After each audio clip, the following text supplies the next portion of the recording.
সুতরাং আপনার কোনো জায়গা নাই। আমি বলে গেলাম এই কলাকান্দায় জনগণ 12ই ফেব্রুয়ারিতে 80 ভাগ ভোট দিয়ে দাঁড়িপাল্লাকে বিজয়ী করবে ইনশাআল্লাহ।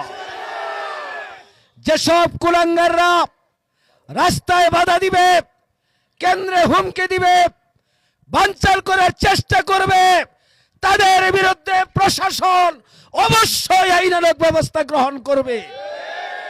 দরকার হলে আন্তর্জাতিক পর্যটকরা এখানে আসবেন, সাংবাদিকরা আসবেন, লাইন ধরে দাঁড়িয়ে থাকবেন, দেখি এইসব কুলাঙ্গাররা সেদিন কোথায় থাকে। আমি বলে গেলাম এটা বাংলাদেশ যুদ্ধ করে 71 সালে আমরা দেশ স্বাধীন করেছি, আবার লড়াই করে স্বৈরাচার মুক্ত করেছে। এই ভোটাধিকার প্রতিষ্ঠার জন্য আপনি আইসা কেন্দ্র দখল করবেন, হুমকি দিবেন, মিটিং করতে দিবেন না, এই জন্য আমরা স্বৈরাচার মুক্ত করি নাই। আপনি কোথায় এখন?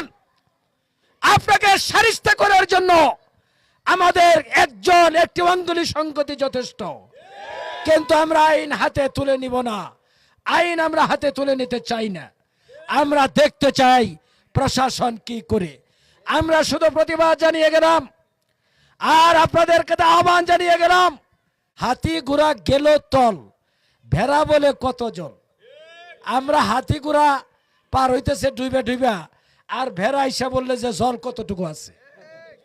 আপনি হাতি দেখেন নাই, আপনি নিজেকে ভেড়া দেখে পানির পরিমাপ করতে পারছেন না।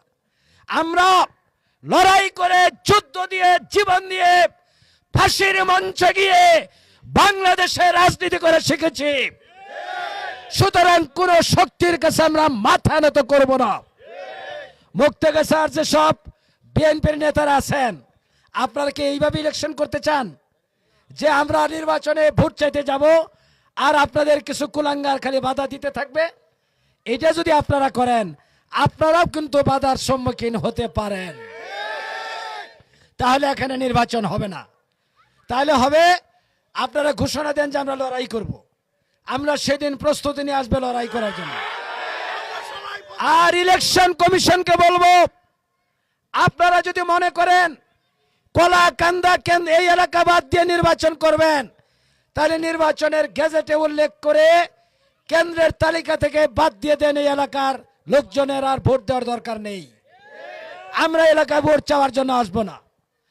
যদি ভোট হয়, এটা যদি বাংলাদেশের অংশ হয়, আজকে যে পরিমাণ লোক নিয়ে এসেছে এর চাইতে 10 গুণ লোক রাস্তায় মিটিং করবে ইনশাআল্লাহ।